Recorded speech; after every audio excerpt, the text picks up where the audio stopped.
কাফেরদের সাথে তুমুল লড়াই শুরু হয়ে গেল।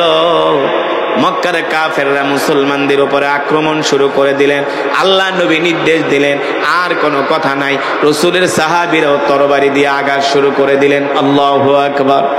এমন আঘাত, এমন আঘাত, বৃষ্টির মতো মুসলমানরা তীর ছুড়তেছে কাফেরদের দিকে। মাত্র আধা ঘন্টার মধ্যে যুদ্ধের মোড় পাল্টে গেল। আধা ঘন্টাও মক্কার কাফেররা ময়দানে টিকতে পারল না। আধা ঘন্টার মধ্যে তারা ময়দান ছেড়ে পালিয়ে গেল। আধা ঘন্টার মধ্যে মক্কার কাফেররা ময়দান ছেড়ে পালিয়ে গেল। সাহাবী আবু তালহা রাদিয়াল্লাহু তাআলা আনহু বাস পাখির মতো দুর্বার গতিতে কাফের দিকে ছুটে চলতেছেন আর কাফেরদের দিকে তীর ছুটতেছেন। এক একটা তীর নিক্ষেপ করে আবু তালহার তীরের নিশানা এক একটা মক্কার কাফেরদের মাথার ভিতরে যায় লাগে। আল্লাহু আকবার। যেখানেই তীর লাগে সেখান থেকে আর মক্কার কাফেররা দাঁড়াতে পারে না, সেখানেই তারা জাহান্নামে চলে যায়। এইভাবে করে যুদ্ধ লাগতে শুরু করলো, যুদ্ধ চলতে শুরু করলো। কিছুক্ষণের মধ্যে দেখা গেল মদিনার 800 সাহাবীর সামনে মক্কার 3000 কাফের কুলাতে পারল না। তারা যুদ্ধের ময়দান ছেড়ে পলায়ন করলো। যুদ্ধের ময়দান ছেড়ে তারা পালিয়ে গেছে। 8800 মুসলমানের সামনে, মুজাহিদের সামনে 3000 মক্কার কাফের টিকতে পারল না। কেন পারল না? কারণ 800 মুসলমান তারা ছিল ঈমানওয়ালা মুসলমান। কে যুবক ভালো করে খেয়াল করো বন্ধু। সাহাবী আবু তালহা কাফেরদেরকে এক দৌড়ানি মারলেন। সাহাবী আবু তালহা তিনি ছিলেন একজন প্রশিক্ষিত তীরন্দাজ। কাফেরদের দিকে নিশানা করে এক একটা তীর মারে, এক একজনের মাথায় লাগে, গায়ে লাগে, আর দাঁড়াতে পারে না, সেখানেই জমিনে পড়ে যায়। আল্লাহু আকবার। এইভাবে করে মক্কার 3000 কাফের আধা ঘন্টার মধ্যে ময়দান থেকে পালালো। আল্লাহ রসুল তাকায় তাকায় দেখতেছেন রসুলের সাহাবী আবু তালহা অভিজ্ঞতা সম্পন্ন একজন তীরন্দাজ, প্রশিক্ষিত একজন তীরন্দাজ, সাহসী একজন যুবক, সাহসী একজন যোদ্ধা। তিনি কিভাবে মক্কার কাফেরদের দিকে তীর ছুটতেছে এই দৃশ্য দেখে আল্লাহ রসুল তার উপর খুশি হয়ে গেছে। সাহাবী আবু তালহাকে ডাক দিয়ে বলে, বাহ মাশাআল্লাহ সাহাবী, আজকে আমি তোমার যুদ্ধের কৌশল দেখে অভিভূত হয়েছি। সুবহানাল্লাহ বলেন। একে তো নিজের প্রিয় বাগান আল্লাহর রাস্তায় দান করে দিছে, আবার আসছে যুদ্ধের ময়দানে। সুবহানাল্লাহ। আল্লাহ নবী তার উপরে খুশি। এ মুসলমান, যখন মক্কার কাফেরেরা যুদ্ধের ময়দান থেকে পলায়ন করে মক্কায় চলে গেল, তারা আর ফিরে আসে না। বিকাল হয়ে যায়, সন্ধ্যা হয়ে যায়, ফিরে আসে না। সাহাবীরা মনে করলেন মক্কার কাফেররা আসবে না, তারা ভয়ে পালায়ে গেছে। কিন্তু এমন একজন সেনাপতির নেতৃত্বে তারা আবার যুদ্ধের ময়দানে ফিরে আসলো, যার নাম হলো খালিদ বিন ওয়ালিদ রাদিয়াল্লাহু তাআলা আনহু। তিনি এখনো কালেমা পড়ে মুসলমান হন নাই। খালিদ বিন ওয়ালিদ আল্লাহ রাসূলের এমন একজন সাহাবী যিনি কোনোদিন যুদ্ধের ময়দানে হারে নাই। যুদ্ধের ময়দানে কোনোদিন তিনি হারে নাই।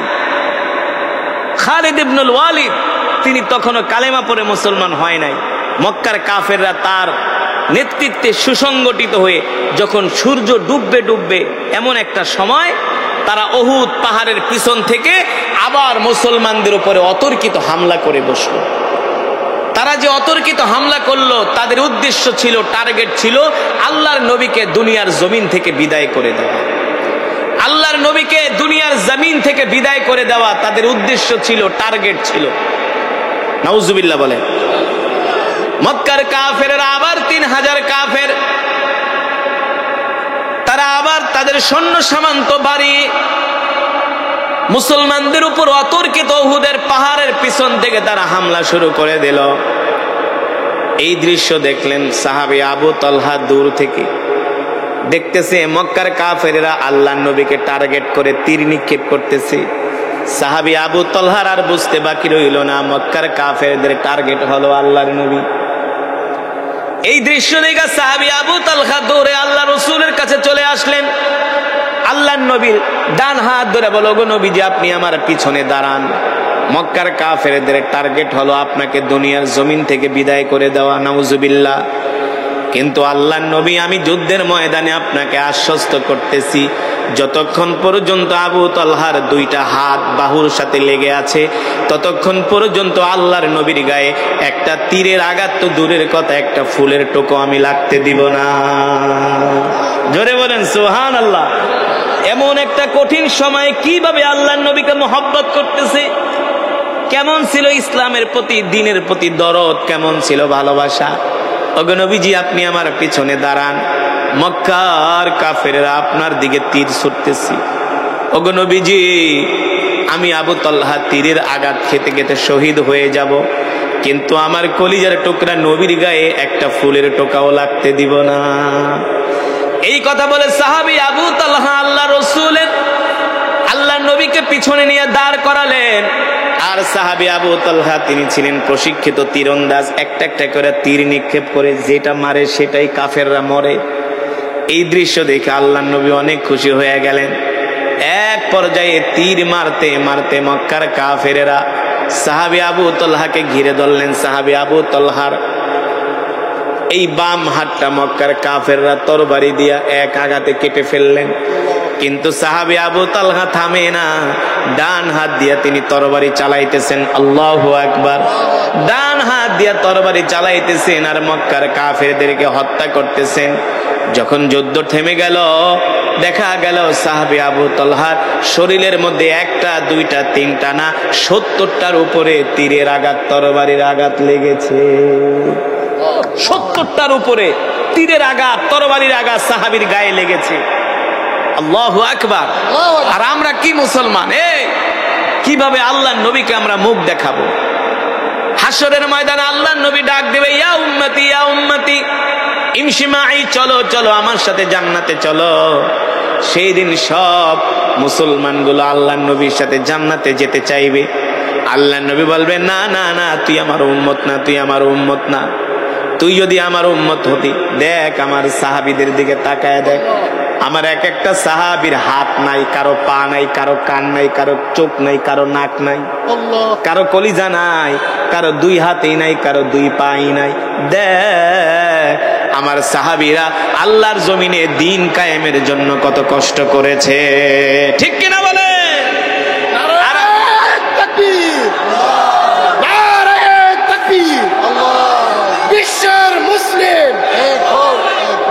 আর আমরা গরু খাওয়া মুসলমান ঠিক মতো নামাজই পড়ি না।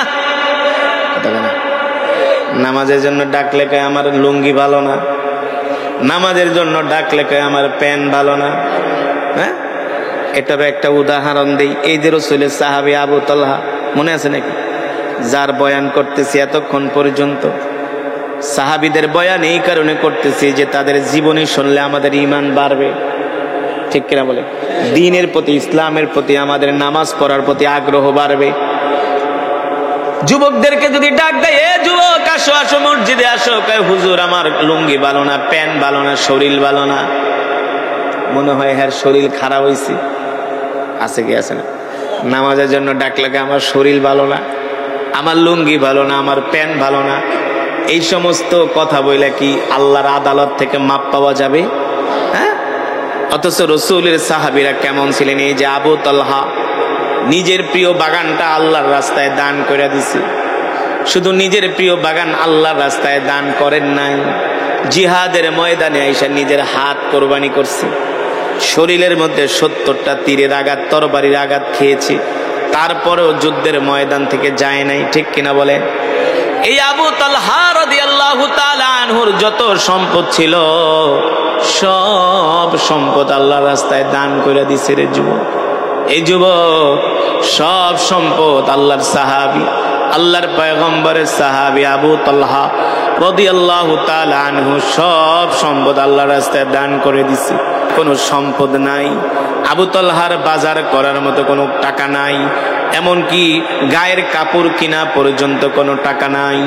আল্লাহর নবী প্রতিদিন ফজরের নামাজের ইমামতি করেন, সব সাহাবীরা আল্লাহর নবীর পিছনে ফজরের নামাজ আদায় করে, কিন্তু সাহাবী আবু তালহা প্রতিদিন ফজরের নামাজ পড়ার সাথে সাথে বাড়িতে চলে আসে। প্রতিদিন আল্লাহর নবী ফজরের নামাজের পরে কোরআনের বয়ান করেন, সব সাহাবীরা বৈশা বৈশা কোরআনের বয়ান শোনে, কিন্তু সাহাবী আবু তালহা বসে না।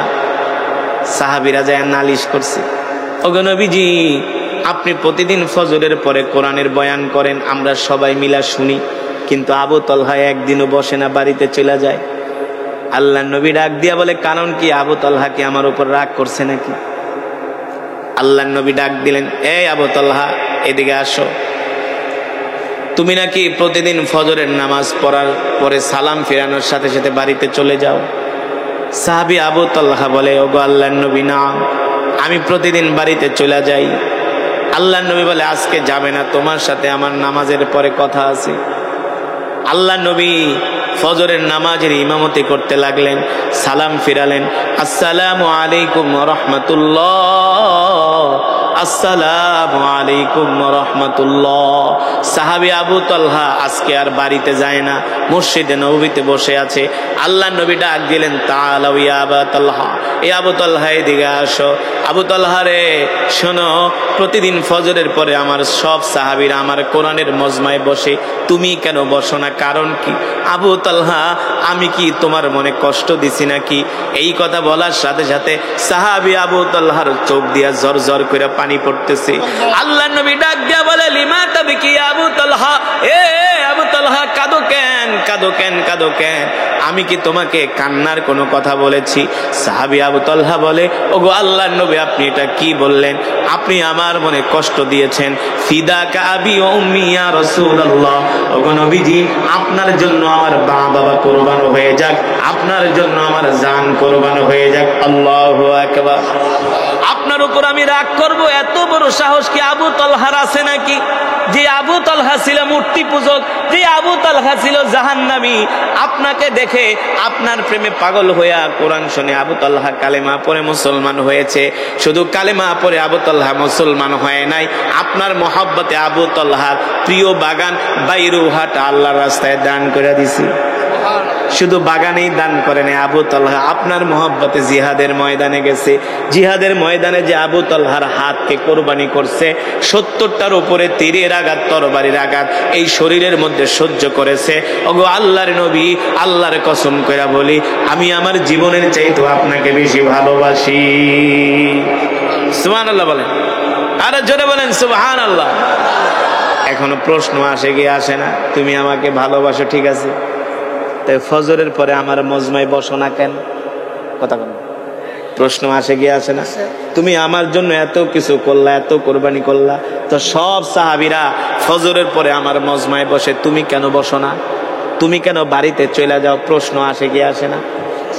আল্লাহ নবী প্রশ্ন করলেন, সব সাহাবীরা বসে, তুমি কেন বসো না? আবু তালহা, এ আবু তালহা তুমি কেন বাড়িতে চলে যাও?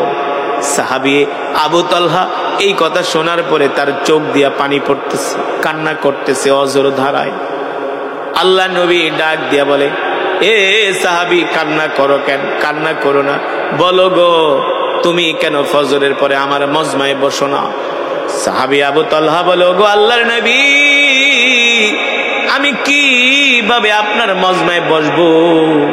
ওগো আল্লাহর নবী আপনি আমার দিকে তাকায় দেখেন, এই যে আমার শরীরের মধ্যে যে কাপড়টা দেখতেছেন, এই একটা কাপড় ছাড়া আবু তালহার আর কোনো সম্বল নাই। এই একটা কাপড় দিয়ে আবু তালহার তার স্ত্রী দুইজনে নামাজ পড়ে। আবু তালহার যত সম্পদ ছিল সব আল্লাহ রাস্তায় দান করে দিছে। আবু তালহার কাপড় কেনার মতো এখন আর কোনো পয়সা নাই।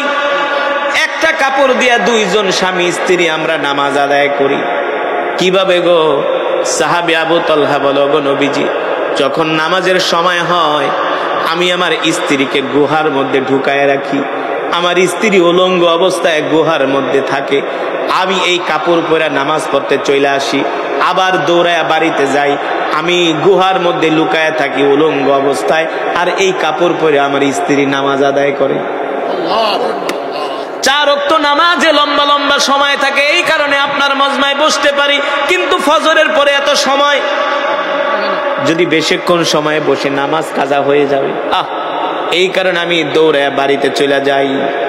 আমি বাড়িতে যে গুহার মধ্যে ঢুকা যাই, গুহার মধ্যে ঢোকার পরে আমি আমার কাপড়টা আমার স্ত্রীকে দেই, ওই কাপড় পরে আমার স্ত্রী ফজরের নামাজ আদায় করে। এই কথা শোনার পরে আল্লাহর নবী নিজেও কান্না করতেছে আর বলতেছেন, এ আবু তালহা, তুমি ছিলা মদিনার সবচেয়ে বড় খেজুরের বাগানের মালিক। আল্লাহ তাআলা কোরআনুল কারীমের আয়াত নাজিল করেছে, লান তানালুল বিররা হাত্তা তুনফিকু মিম্মা তুহিব্বুন। তোমরা কি আখিরাত কামাই করতে চাও, বেশি বেশি কামাই করতে চাও, আল্লাহকে সন্তুষ্ট করতে চাও, তোমরা তোমাদের প্রিয় বস্তুটা আল্লাহর রাস্তায় দান করে দাও।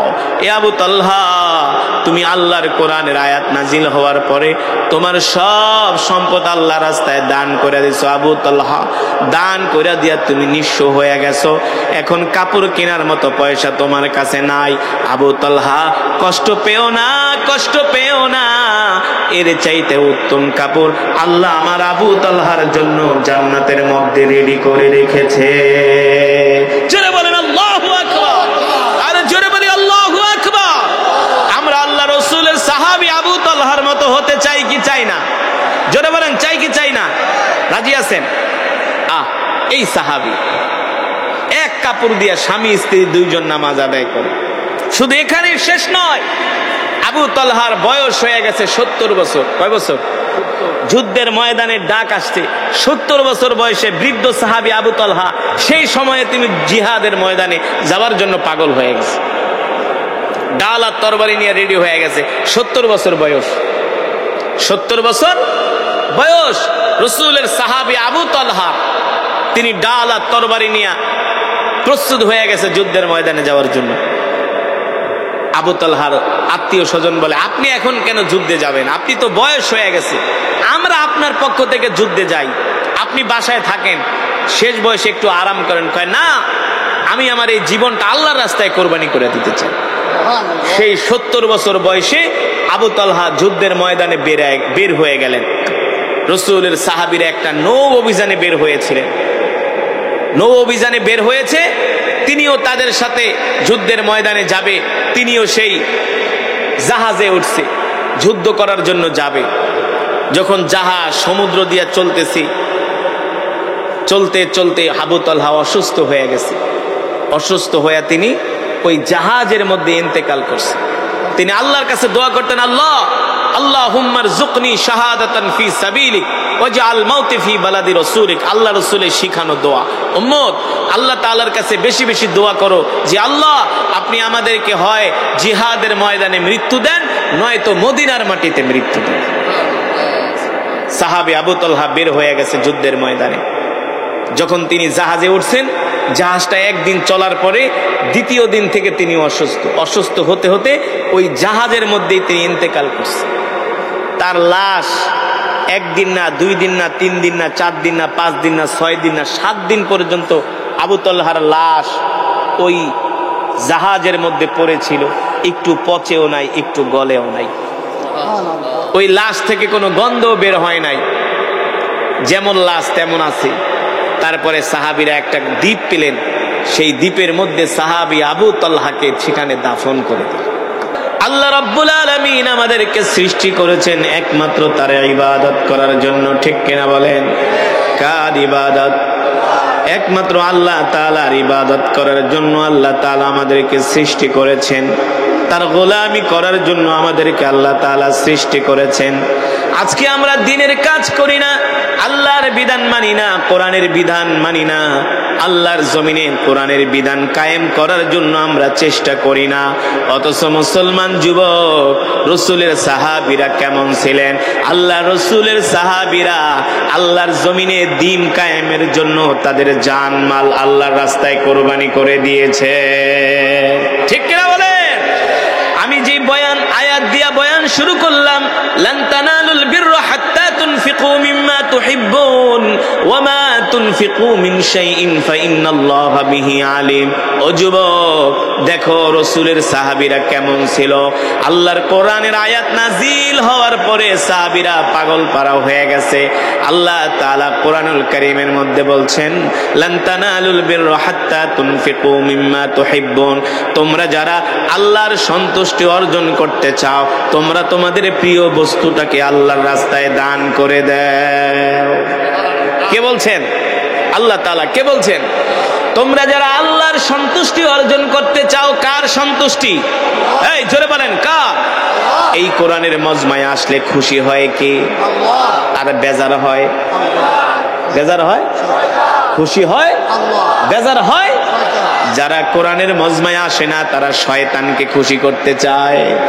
এখনো যারা চায়ের দোকানে বসে চা খাইতেছে, বাংলা সিনেমা দেখতেছে, ওরা শয়তানের গোলাম, ঠিক কিনা বলেন? আর যারা কোরআনের মজমায় বসে কোরআন শুনছে তারা হলো আল্লাহর গোলাম। ও মুসলমান যুবক, আমি যতক্ষণ পর্যন্ত কোরআনুল কারীমের তেলাওয়াত করেছি, আপনারা শ্রবণ করেছেন, এক একটা হরফে 10টি করে নেকি পেয়েছেন। আল্লাহর নবী বলে, আমার মুখের কথা না, আলিফুন ওয়া লামুন ওয়া মিমুন ওয়া হারফুন, কেউ যদি কোরআনুল কারীমের 3টা শব্দ তেলাওয়াত করে আল্লাহ তাআলা তার আমলনামায় 30টা নেকি দান করে। শুধু এখানেই শেষ নয়, এই মজমায় যারা উপস্থিত হয়েছেন সকলেই এক খতম করে করে কোরআনুল কারীমের সওয়াব পেয়েছেন। কিভাবে বলতে পারবেন? কিভাবে? আমি সূরাতুল ইখলাস 3 বার পড়েছি। মাশাআল্লাহ। কয়বার? আল্লাহর নবী বলেন, তিরমিজির বর্ণনায় আসছে, কেউ যদি সূরাতুল ইখলাস 3 বার তেলাওয়াত করে আল্লাহ তাআলা তার আমলনামায় 1 খতম কোরআনুল কারীমের সওয়াব দান করে। কয় খতম? ও মুসলমান, এত বড় অফার, এত বড় সুযোগ কোন মুসলমান ছাড়তে পারে না। যেই মুসলমান ছাড়ে ওর মতো কপাল পোড়া আসমানের নিচে আর জমিনের উপরে হতে পারে না, ঠিক কিনা বলেন? যেটা বলছিলাম, আল্লাহ তাআলা কোরআনুল কারীমের আয়াত নাজিল করার পরে রাসূলের সাহাবীরা পাগল পারা হয়ে গেছে, কিভাবে তারা আল্লাহর সন্তুষ্টি অর্জন করবে। আল্লাহ নবীর একজন সাহাবী যার নাম হলো আবু তালহা, তিনি হলেন মদিনার একজন আনসারী সাহাবী। নাম কি? জোরে বলেন। হযরত আবু তালহা রাদিয়াল্লাহু তাআলা আনহু আল্লাহর রাসূলের একজন সাহাবী, মদিনার আনসারী সাহাবী। এই আবু তালহা ছিলেন মদিনায় যত ধনী মানুষ আছে তাদের মধ্যে অন্যতম। এই যুবক, তুমি আর কয় টাকার মালিক? তোমার বাপ আর কয় টাকার মালিক? রাসূলের সাহাবী আবু তালহা, তিনি কালেমা পড়ে এখনো মুসলমান হন নাই। আবু তালহা ছিলেন একজন আরবদের মতোই মূর্তি পূজক, কিন্তু রাসূলের কোরআন শুনে কালেমা পড়ে মুসলমান হয়ে গেছে। হ্যাঁ, রাসূলের চরিত্র দেখে, ইসলামের সৌন্দর্য দেখে কালেমা পড়ে মুসলমান হয়ে গেছে। সুবহানাল্লাহ বলেন। এই রাসূলের সাহাবী আবু তালহা রাদিয়াল্লাহু তাআলা আনহু, আল্লাহু আকবার, কোরআনুল কারীমের আয়াত নাজিল হয়েছে, আনসারী সাহাবী পাগল পারা হয়ে গেছে, কিভাবে আল্লাহর সন্তুষ্টি অর্জন করা যায়। আজকে তো আমরা আল্লাহর সন্তুষ্টি অর্জন করতে চাই না, আমরা শয়তানকে খুশি করতে চাই। এমন মুসলমান আছে কি আছে না? আছে কি আছে না? মসজিদের কাছে চায়ের দোকান, মাত্র মসজিদ থেকে 20 হাত দূরে চায়ের দোকান, অথচ মসজিদে নামাজে জামাতে মুসল্লি নাই, চায়ের দোকানে মানুষের অভাব নাই। সঠিক নাকি ব্যাঠিক? সত্য নাকি মিথ্যা?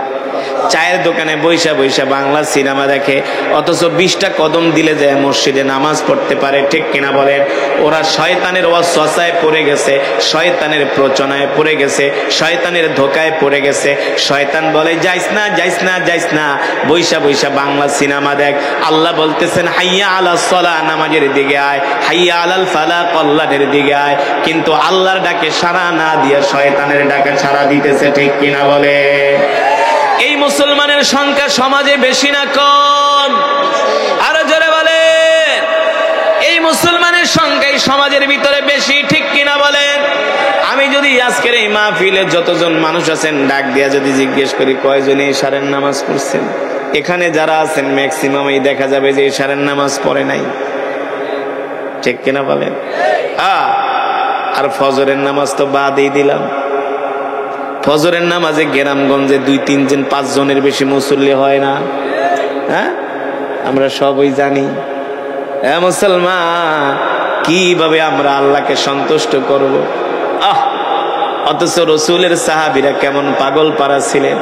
আল্লাহ তাআলা কোরআনের আয়াত নাজিল করে দিয়েছে, যদি তোমরা আল্লাহ তাআলার সন্তুষ্টি অর্জন করতে চাও, তোমাদের প্রিয় বস্তুটা আল্লাহর রাস্তায় দান করে দাও। যদি বেশি বেশি নেক আমল করতে চাও, কামাই করতে চাও, তোমার প্রিয় জিনিসটা আল্লাহর রাস্তায় দান করে দাও। সুবহানাল্লাহ। এই আয়াত নাজিল হওয়ার পরে রাসূলের সাহাবী আবু তালহা দৌড়ায়া মসজিদে নববীতে আসলেন আল্লাহ রাসূলের কাছে। সুবহানাল্লাহ বলেন। দৌড়াইয়া আল্লাহ রসুলের কাছে আসলেন, ওগো নবীজি, আমি আল্লাহ তাআলার সন্তুষ্টি অর্জন করতে চাই। আল্লাহ রসুল বললেন, ভালো খবর, তুমি কিভাবে তুমি আল্লাহর সন্তুষ্টি অর্জন করতে চাও? সাহাবী আবু তালহা বলে, ওগো আল্লাহর নবী, মদিনার সবচেয়ে বড় যেই খেজুরের বাগান, ওই খেজুরের বাগানের মালিক হলাম আমি, আর ওই বাগানের নাম হলো বাইরুহা। ওগো আল্লাহর নবী, আমি চাই আমার এই বড় বাগানটা আল্লাহর রাস্তায় দান করে দিব। আল্লাহর নবী বলেন, কোন বাগান? বাইরুহা। বলে, হ্যাঁ বাইরুহা। বাইরুহা এমন একটা খেজুরের বাগান, যে বাগানের মধ্যে একটা পানির মিষ্টি পানির একটা কূপ আছে, যে কূপ থেকে আল্লাহর নবী স্বয়ং নিজে পানি পান করে। যে বাগানে যায় আল্লাহর নবী নিজে বিশ্রাম করে, এমন একটা মদিনার সবচেয়ে বড় খেজুরের বাগান আবু তালহা রাদিয়াল্লাহু তাআলা আনহু আল্লাহর রাস্তায় দান করে দিবে। সুবহানাল্লাহ বলেন। এ মুসলমান, শুধু খেজুরের বাগান আল্লাহর রাস্তায় দান করেন নাই আবু তালহা। যুবক রে, এ যুবক, রাসূলের সাহাবীরা কেমন ছিলেন? রাসূলের সাহাবীরা আল্লাহর জমিনে দ্বীন কায়েমের জন্য কেমন পাগল পারা ছিলেন রে যুবক। মক্কা থেকে 3000 কাফের আসছে মদিনায় হামলা করার জন্য। আল্লাহর নবী এই দৃশ্য দেখে সাহাবীদেরকে ডাক দিলেন, এ সাহাবীরা, মক্কা থেকে 3000 কাফের আসতেছে মদিনায় হামলা করার জন্য। তোমরা কে কে আসো, তাড়াতাড়ি করে তোমাদের ডাল তরবারি নিয়ে ময়দানে বের হয়ে পারো। আল্লাহর নবীর এক ডাকে 800 সাহাবী নিজের জীবনকে আল্লাহর রাস্তায় শহীদ করার জন্য তারা তরবারি নিয়ে রাস্তায় নেমে গেলেন, জিহাদের ময়দানে চলে আসলেন। আল্লাহু আকবার। 800 সাহাবী তরবারি নিয়ে ময়দানে চলে আসলেন। সবার আগে আবু তালহা, সবার আগে ওই যে মদিনার সবচেয়ে বড় খেজুরের বাগানের মালিক। একে তো খেজুরের বাগান শুধু আল্লাহর রাস্তায় দান করে নাই, জিহাদের ময়দানেও তাকে প্রথম কাতারে পাওয়া গেছে। সবার আগে আগে আবু তালহা নিজের তরবারিটা উপরে উঠায় আর ঘুরায়। সাহাবীরা ডাক দিয়া বললেন, আবু তালহা, তুমি তো জান্নাত কামাই করে ফেলেছো। নিজের সবচেয়ে আদরের বাগান, প্রিয় বাগান বাইরুহা আল্লাহর রাস্তায় দান করে দিছো। জিহাদের ময়দানেও তুমি সবার প্রথম কাতারে। এ আবু তালহা, তুমি এইভাবে তোমার তরবারি ঘুরাইতেছে কোনো কারণটা কি? আবু তালহা বলে, আমি তরবারি এই কারণে ঘুরাইতেছি, জিহাদের ময়দানে আমি শিকারের অপেক্ষায় আছি। জিহাদের ময়দানে আমি কিসের অপেক্ষায় আছি? শিকারের অপেক্ষায় আছি। কি শিকার? কি শিকার? মাছ শিকার? হ্যাঁ, পাখি শিকার? কেমন ঈমান ছিল রাসূলের সাহাবীদের, এইভাবে তরবারি নাড়ায়। আর সাহাবীরা প্রশ্ন করে, আবু তালহা, জান্নাত তো কামাই করে ফেলেছো। একে তো তুমি তোমার সবচেয়ে বড় বাগান আল্লাহর রাস্তায় দান করে দিছো বাইরুহা, আবার আসছো জিহাদের ময়দানে সবার প্রথম কাতারে, তরবারি ঘুরাইতেছো কিসের অপেক্ষায়? বলে, একটা একটা করে কাফের ধরবো আর জাহান্নামে পাঠায় দিব। আল্লাহু আকবার। জোরে বলেন আল্লাহু আকবার। আল্লাহর নবী 8000 মুসলমান সৈনিক নিয়ে উহুদের ময়দানে মুজাহিদ নিয়ে চলে গেলেন। কাফেরদের সাথে তুমুল যুদ্ধ শুরু হয়ে গেল। দুরূদ পড়তে কি কষ্ট হয়? যারা এই দুরূদটা পারে না ওরা নামাজও পড়ে না। যারা এই দুরূদ পারে না তারা নামাজ বেনামাজি, নামাজ পড়ে না। পড়বো কোথা থেকে? নামাজ পড়লে এই দুরূদ পারবে, ঠিক কিনা বলেন? যে দুরূদ পড়ার সময় চুপ করে থাকে, আস্তে আস্তে পড়ে, তার মতো বখিল এই জমিনের উপরে নাই।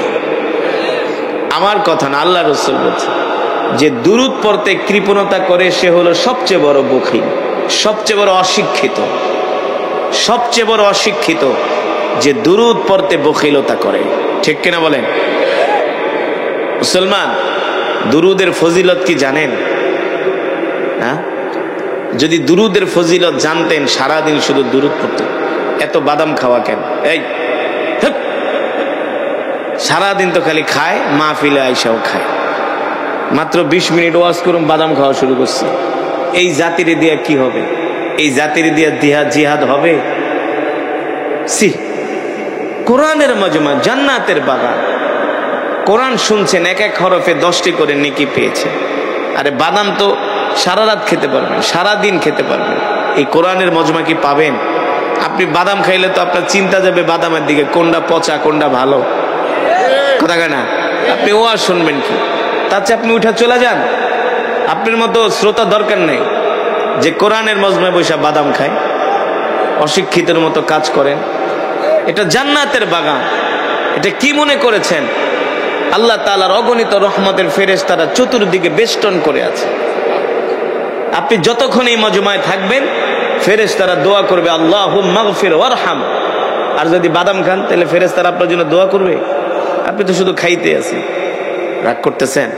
এটা চরম অন্যায়, চরম অন্যায় করেছেন, চরম বেয়াদবি হয়েছে।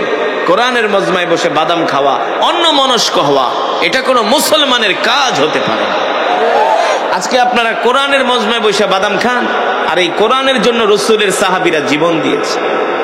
ঠিক কিনা বলেন? দিয়েছে কি দিয়েছে না? এই কোরআনের জন্য হযরত উলামায়ে কেরাম জেল খেটেছেন।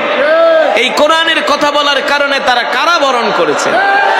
আর আপনারা খান বাদাম, সবাই না, 2-4 জন। আপনারা রাগ করছেন। আল হাক্কু মুররুন, হক কথা মিষ্টি, হক কথা তিতা। কোনো মাহফিলে না, কোনো মজমায় না, জীবনে আর কোনোদিন কোনো কোরআনের মাহফিলে যে মসজিদে যায় কোনোদিন বাদাম খাবেন না। আমি আপনাদেরকে বোঝানোর জন্য বলছি। রাগ কেন করলাম? মাঝে মাঝে একটু গরমও হতে হয়, নরমও হতে হয়। ইসলামে গরমও আছে, ঠিক কিনা বলুন? শুধু নরম দিয়া ইসলাম কায়েম হয়েছে? সাইয়েদনা আবু বকর ছিলেন নরম, আর হযরত ওমর ছিলেন কি কেমন গরম? যারে দেখলে ইবলিস শয়তান দূরে থাকতো, রাস্তা পরিবর্তন করতো। আর এখন তো আমরা এমন ইমানদার, ইবলিস শয়তান দেখলে কি আমি আর কি শয়তান, তুই আমার চেয়ে বড় শয়তান। ঠিক কিনা বলেন? রাগ করতেছেন? যেটা বলছিলাম, দুরূদ এমন এক আমল, এমন এক ইবাদত। সুবহানাল্লাহ বলেন। বাদাম খাওয়া বন্ধ নেই, একজনে খায় আর এমন এমন করে, সব তালেই আছে। যাক, যদি আপনার খাইতে ভালো লাগে আপনি খান, আমার বলা আমি বলেছি। ঠিক কিনা বলেন? যেটা বলছিলাম, দুরূদ এমন এক আমল, এমন এক ইবাদত। আচ্ছা জোরে বলেন, এই দুনিয়ার মালিক কি? আসমানের মালিক, জমিনের মালিক, হায়াতের মালিক, রিস্কের মালিক। তার কি কোনো ইবাদত করার দরকার আছে? আছে। সে কেন ইবাদত করবে? তার ইবাদত করার জন্য তো আল্লাহ আমাদেরকে সৃষ্টি করেছেন। ঠিক কিনা বলেন? হ্যাঁ, আপনারা যারা বলছেন আছে, তাদের হয়তো বা জানার কমতি থাকতে পারে, অথবা জজবার ঠেলায় বইলা ফেলাইছে, হুশ ছিল না। ঠিক কিনা বলেন? হ্যাঁ, যেটা বলছি, আল্লাহ তাআলার ইবাদত করার কোনো প্রয়োজন নেই, কারণ তার ইবাদত করার জন্য, তার গোলামি করার জন্য আল্লাহ তাআলা আমাদেরকে সৃষ্টি করেছেন। ঠিক কিনা বলেন? কিন্তু দুরূদ এমন এক আমল, এমন এক ইবাদত, আল্লাহ তাআলা ডাক দিয়া বলে, হাবিব আপনার নামে দুরূদ শুধু আমার ফেরেশতারাই পড়ে না, আপনার নামে দুরূদ পড়ে না। ইন্নাল্লাহু ওয়া মালাইকাতাহু ইউসাল্লুনা আলান নবী, শুধু ফেরেশতারাই পড়ে না, আমি আল্লাহও আপনার নামে দুরূদ পড়ি। সুবহানাল্লাহ। যদি আল্লাহ তাআলা নবীর নামে দুরূদ পড়ে, তারা আপনার আমার কি দরকার ছিল সারা দিন রাত শুধু দুরূদ পড়া? কেন পড়বেন দুরূদ? একবার দুরূদ শরীফ পড়লে আল্লাহ তাআলা সাথে সাথে 10টা গুনাহ মাফ করে দেয়। কয়টা গুনাহ মাফ করে দেয়? 10টা, সাথে সাথে 10টা গুনাহ মাফ। মান সাল্লা আলাইয়া ওয়াহিদান সাল্লাল্লাহু আলাইহি ওয়াসাল্লাম আশারা।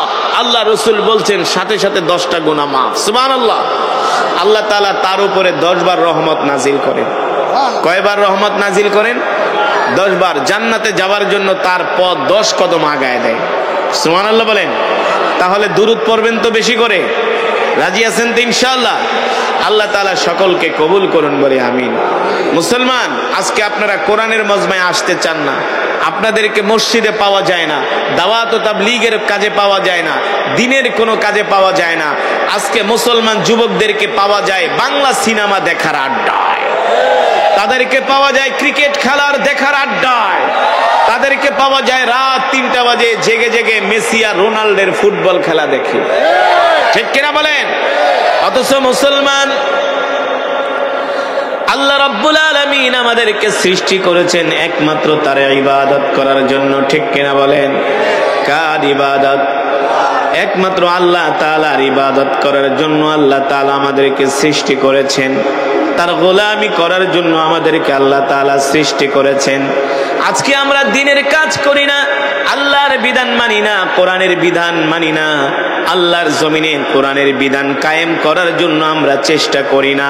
অথচ মুসলমান যুবক, রাসূলের সাহাবীরা কেমন ছিলেন? আল্লাহ রাসূলের সাহাবীরা আল্লাহর জমিনে দ্বীন কায়েমের জন্য তাদের তেমন আছে। তারপরে সাহাবীরা একটা দ্বীপ পেলেন, সেই দ্বীপের মধ্যে সাহাবী আবু তালহাকে সেখানে দাফন করে দিল। ও মুসলমান, এই ছিল রাসূলের সাহাবীরা। আমরা সেই রাসূলের উম্মত, যে উম্মতের জন্য আল্লাহর নবী কান্নাকাটি করেছেন, ইয়া উম্মতি ইয়া উম্মতি ইয়া উম্মতি। আজকে আমরা সেই রাসূলের উম্মত হইয়া রাসূলের সুন্নত মানি না, 5 ওয়াক্ত নামাজ পড়ি না। মান আহাব্বা সুন্নতি ফাকাদ আহাব্বানি ওয়া মান আহাব্বানি কানা মাই ফিল জান্নাহ। আল্লাহর নবী বলছেন, আমার যে উম্মত আমার সুন্নতগুলো জিন্দা করবে, আমি নবী সাথে করে তাদেরকে নিয়ে জান্নাতে যাব। রাসূলের সুন্নত কি? আফসুস সালাম ওয়া আতঈমুত তুআম। এক মুসলমান আরেক মুসলমানকে সালাম দিবে, ঠিক কিনা বলেন? ওয়া আতঈমুত তুআম, ক্ষুধার্তদেরকে খাওয়াবে। লিনুল কালাম, এক মুসলমান আরেক মুসলমানের সাথে নরম ভাষায় কথা বলবে। কি ভাষায়? কোমল ভাষায়, নরম ভাষায় কথা বলবে। আজকে আমাদের মুসলমানের চরিত্র এমন ভাবে নষ্ট হয়ে গেছে, আমরা মানুষের সাথে সুন্দর আচরণটা পর্যন্ত করতে পারি না। মানুষের মনে আমরা কষ্ট দেই, ঠিক কিনা বলেন? যদি আপনি কোনো মানুষের মনে কষ্ট দেন, আপনার দুনিয়াও বরবাদ, আখিরাতও বরবাদ। তাহলে আজকের মাহফিল থেকে আমরা এটাই প্রতিজ্ঞা করব, এটাই আমরা শপথ নিব, জীবনে যতদিন বাঁচবো আমরা কোনো মানুষের মনে কষ্ট দিব না। আর জীবনে যতদিন বাঁচবো 5 ওয়াক্ত নামাজ আমরা জামাতের সাথে আদায় করব। তার কারণ হলো রাসূলের সাহাবীরা এক কাপড় দিয়া স্বামী স্ত্রী 2 জনে নামাজ আদায় করেছে, এক কাপড় দিয়া, ঠিক কিনা বলেন? তো আমরাও পারবো কি পারবো না 5 ওয়াক্ত নামাজ জামাতের সাথে আদায় করতে? কে কে রাজি আছে? হাত উঠে আল্লাহকে দেখায় দেই। লিল্লাহে তাকবীর। হাতগুলো সোজা করেন, সোজা করেন, সোজা করেন, তীরের মতো সোজা করেন, আর ওয়াদা করেন যে আল্লাহ, জোরে বলেন আল্লাহ, আরো জোরে বলুন আল্লাহ। ওয়াদা করলাম, ওয়াদা করলাম, ওয়াদা করলাম, আর কোনদিন নামাজ ছেড়ে দিব না, রাসূলের সুন্নাত ছেড়ে দিব না। রাজি আছেন ইনশাআল্লাহ? রাজি আছেন ইনশাআল্লাহ? আল্লাহ তাআলা কবুল করুন। হাত নামান। 5 ওয়াক্ত নামাজ পড়বেন। 5 ওয়াক্ত কি করবেন? নামাজ পড়বেন জামাতের সাথে, তাকবীরুলের সাথে। এ ভাই, নামাজ পড়তে চান না, এখন যদি মারা যান, দেখবেন এই রাতের মধ্যেই কবরে ঢুকাই দেওয়া হবে। সর্বোচ্চ সকাল 9টা নাকি এর উপরে রাখবে। একটা মানুষ যখন মারা যায় কি হয় জানেন? সর্বপ্রথম তার নামটা বিলুপ্ত হয়ে যায়।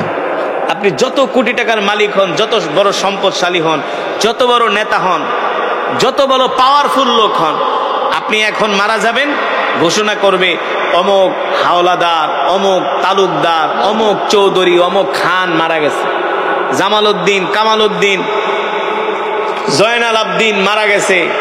এই ঘোষণাটা মাইকে হতে দেরি, আপনার আত্মীয় স্বজন আইসা বলবে না জামাল উদ্দিন, কামাল উদ্দিন, জয়নাল আবদিন কোথায়? বলবে যে লাশটা কোথায়। কি কোথায়? কি কোথায়? সর্বপ্রথম আপনার নাম বিলুপ্ত হয়ে যাবে, আপনার নাম নেওয়ার মতো মানুষ থাকবে না, আপনাকে লাশ বলবে, লাশ বলবে। ডেড বডিটা কোথায়? ঠিক কিনা বলেন? মরদেহটা কোথায়? সুতরাং এই পৃথিবী থাকার জায়গা না। এত অহংকার করেন না, এত অহংকার করবেন না। মারামারি, কাটাকাটি, হানাহানি, হিংসা, বিদ্বেষ এগুলো বাদ দেন। আল্লাহ তাআলা সৃষ্টি করেছেন ওয়ালাকাদ কাররামনা বানি আদম, মাটি দিয়া বনি আদম সৃষ্টি করেছে। মাটির মানুষ মাটির মতোই চলতে হবে, ঠিক না বলেন? আপনি মাটিতে আঘাত করেন, মাটি কোনো কথা বলে না, উফ আহ শব্দ করে না। আমরাও সেই মাটির মানুষ। এই দুনিয়াতে এমন ভাবে আমাদেরকে বাঁচতে হবে, এই দুনিয়া ছেড়ে আমাদেরকে চলে যেতে হবে। যতদিন দুনিয়ায় আসি আমরা এমন জীবন গঠন করব যাতে ইন্তেকালের পরে মানুষ আমাদের জন্য দোয়া করে, ঠিক কিনা বলেন? এই কারণে কবি বলেছেন, এমন জীবন তুমি করিবে গঠন, মরিলে হাসিবে তুমি, কাঁদিবে ভুবন। ঠিক কিনা বলেন? যদি মানুষের সাথে সুন্দর আচরণ করেন, সুন্দর ব্যবহার করেন, ইন্তেকালের পরে মানুষ আপনার জন্য চোখের পানি ফেলে দোয়া করবে। এই কারণে আসুন আমরা 5 ওয়াক্ত সালাত জামাতের সাথে আদায় করি। কোনো মুসলমানের মনে, কোনো মানুষের মনে আমরা কষ্ট দিব না। সবার সাথে আমরা সুন্দর আচরণ করি, সবার সাথে আমরা সুন্দর ব্যবহার করি। আর যে রসুলের সাহাবী আবু তালহা আল্লাহর জমিনে দিন কায়েমের জন্য নিজের সব সম্পদ দান করে দিছে, জিহাদের ময়দানে গিয়েছেন, কত কষ্ট করেছেন, সেই সাহাবীদের আদর্শে যেন আমরা আদর্শিত হতে পারি। আল্লাহ তাআলা আমাদের সকলকে তৌফিক দান করুন বলে আমিন।